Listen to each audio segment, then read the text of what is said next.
When Roads to Power came out in the fall of 2024, I believed genuinely that we had seen the peak of Crusader Kings 3 DLC, that it was simply too expansive, too robust, and too large to ever top. I found myself asking, where do you go from here? But in 2025, we have not only seen Cons of the Steppe, which, while not nearly as massive, added a much needed and a favorite government of mine in Nomads, but now, with All Under Heaven's release, the single largest area and feature expansion that we have ever seen, adding 6 bookmarks, several new governments, faiths, cultures, the Silk Road, the block system, the Radiant system, the dynastic cycle, and encompassing the entirety of China and Southeast Asia, it is singularly the biggest and most expansive DLC that this game will probably ever get.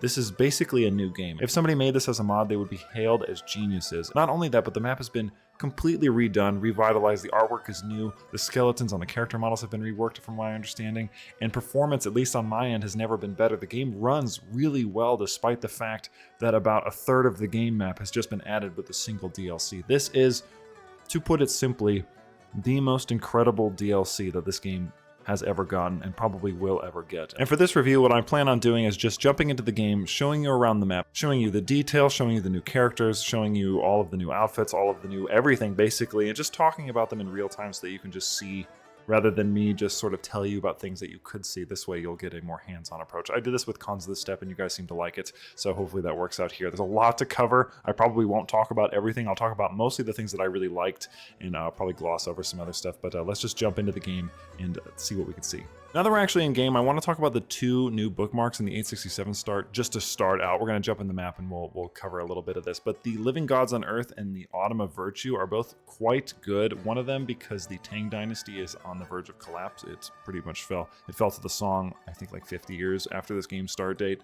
And then the Living Gods on Earth, which lets you play with the new Mandala governments, which are just excellent. A really fun time. I had a video come out yesterday at the time of making this review that covers me getting the A Living God on Earth achievement, which was a lot of fun. It took a long time and it was really challenging, and there's a bunch of different ways that you can play as those government types, so I want to talk about those. But I also want to talk about the 1178, because you get the Rise of the Bushi, which Minamoto Yoritomo has a achievement because he's the first shogun of Japan. So for those of you who are interested in the feudal Japanese era, this is the usherer of that era. And then of course with 1066, you have a Never Waning Moon and the Song of Splendor. So this is like the song at the peak of their power. So you can kind of experience the Chinese systems from within. You have to worry about High Chieftain Temujin, of course, which I think is a good thing, because this makes Cons of the Steppe a better DLC, because now that Nomads are here, you can also do this a little more properly, because you can actually attack China and most of Asia if you so choose. But to start off here, we're going to go to 867. I'm going to jump in, play as any ruler. We're going to show you the new map. I'll show you around, and you can just see everything real time up close. So here we are on the map, and I've gotten rid of the borders real quick, so we can see that we have the new map background details on here. It's mostly Chinese focus, which is interesting. I think it's really, really well done. I love the little soap looking things here. But as you can see, the map is now massive. From what I understand, I believe the map has been expanded from about here over. So about a third of the map, maybe a fourth if you wanted to be more technical. Probably about I would say this is like a third. A third of the map has been added with this DLC. And I want to stress immediately, and I already kind of did in the introduction, but the performance of this DLC is incredible. I played down here in Pagan, or Pagan, I still never figured out how to say it, for about 8 hours straight, and some huge empires were forming. A lot of stuff happens in about 100 years of you playing the game. And I didn't run into a single crash. I didn't run into a single bug. Everything ran really, really well. But to start off here, let's look at first the faiths, the cultures, all that sort of stuff, so you can just sort of see the new things that have been added. So obviously all of this over here is pretty much new. There's some really, really great new faiths. A big favorite of mine is the Kaharingan faith, which adds cranial trophies, which is a great way of getting money as sort of a tribal government, because you can do raids and then collect people, and then if they're not the same faith as you, and if they're male and adult, you can cut off their head and sell their heads for trophies. I believe the lowest is for 40 gold and the highest you can get is like 100, maybe something like that. Maybe it's 80. There's a ton of new Buddhist faiths, Hindu faiths, all kinds of stuff up here in like China and all of Southeast Asia. There's just a ton of stuff to see. Obviously with that, there's also a ton of new cultures, which you can just see briefly here. I'll expand a little bit. So to start off here, I'm just going to click Pagan in 867. So there's different aspects, different ways that you can play this.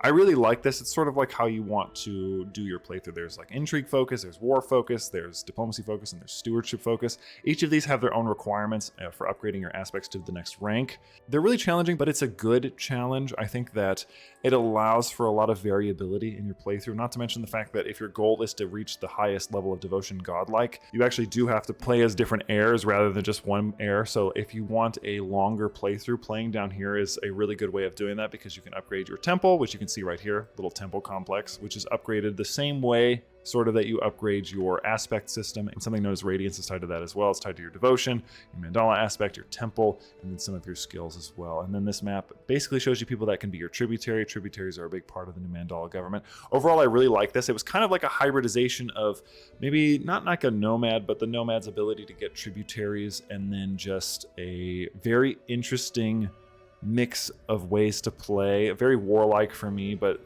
obviously there's a lot you can do with it. I really liked this. I liked being able to build stuff because it sort of plays into a feature that China has with their great works, and it was just a ton of fun. And I really recommend this one. I think that a lot of people should play down here because I know they won't, but there's some interesting things. Like I said, this faith down here, it was great. And I want to jump up to China as well, and there's a lot of things that you can do as China. I'm just clicked a random character, this guy. There's just a ton of things you can do. Obviously, you have your own estates here. You have the ability to get an elder, which is like a mentor to you within your government. There's noble families. It's a lot like the admin government, only it feels a little bit different. It's honestly a little bit more involved.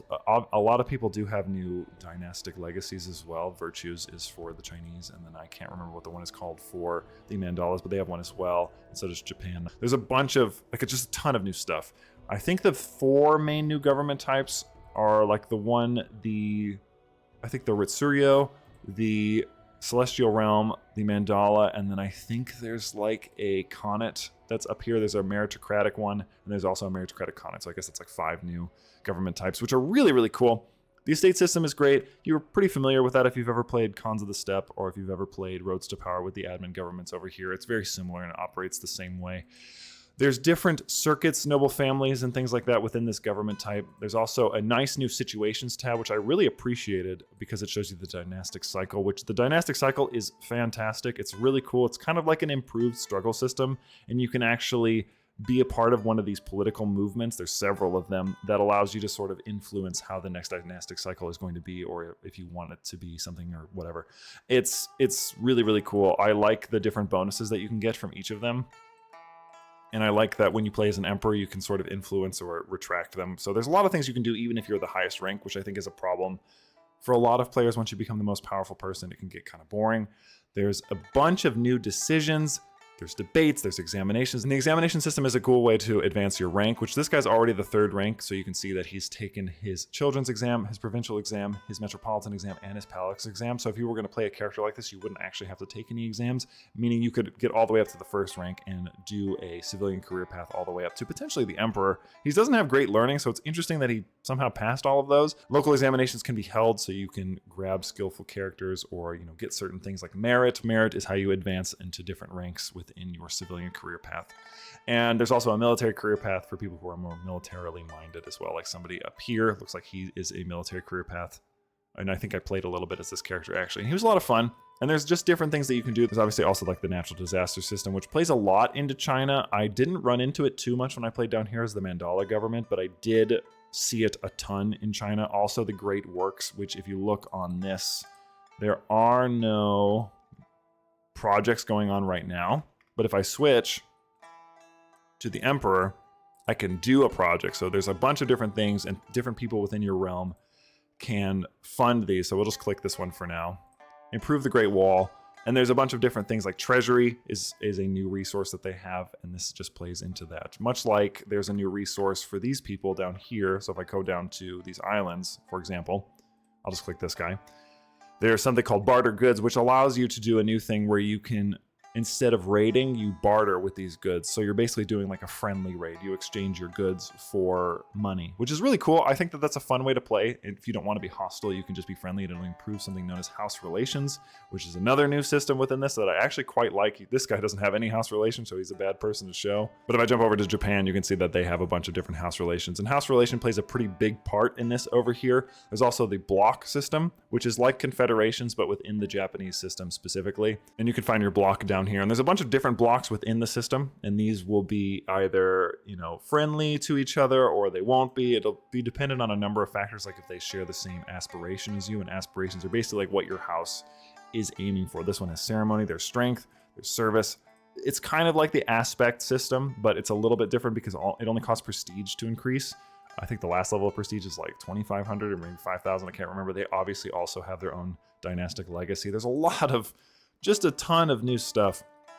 And I guess I don't really need to jump into the 1178 start to show you all of this because they're largely the same through all of them. And I do want to stress, again, something that I also saw a lot in the pre-release. People were worried that the systems wouldn't be terribly deep.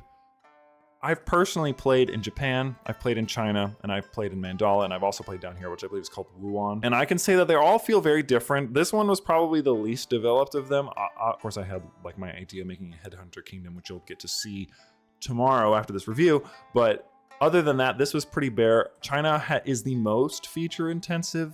It very much feels like you're a part of a living, breathing apparatus of things going on. It's even more so, I would say, than admin government. This is the first time I played CK3 specifically within this system and felt, oh my God, I don't know if I understand what's happening. And I think that's a good thing because, something like Nomads, I figured it out pretty quickly. Even with Japan, I figured it out quickly. Mandala was also pretty quick, but it takes longer to do things. So I also liked it for that. But China's kind of complicated.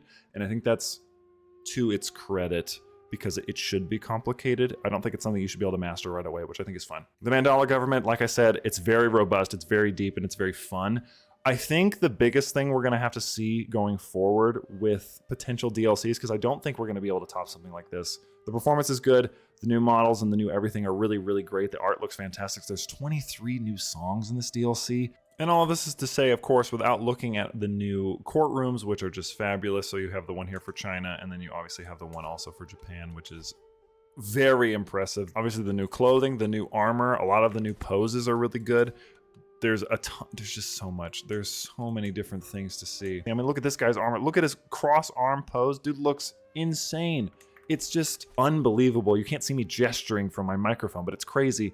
But I think going forward, the things we would have to see, right, are Africa and India specifically getting their own DLCs. India is now going to feel very weak content-wise in comparison to all of this.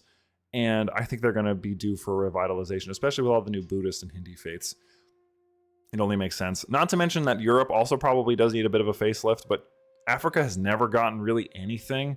And I think it might be wise to do something for them, at least in my opinion. But as far as this DLC goes, it's incredible. I cannot stress enough how great it is. There's a ton of new, just like economic buildings. We haven't even looked at the map yet because I've just been so excited. So let me zoom in for you just so you can see what I'm talking about. So as you can see, the map looks, we'll just scroll over it.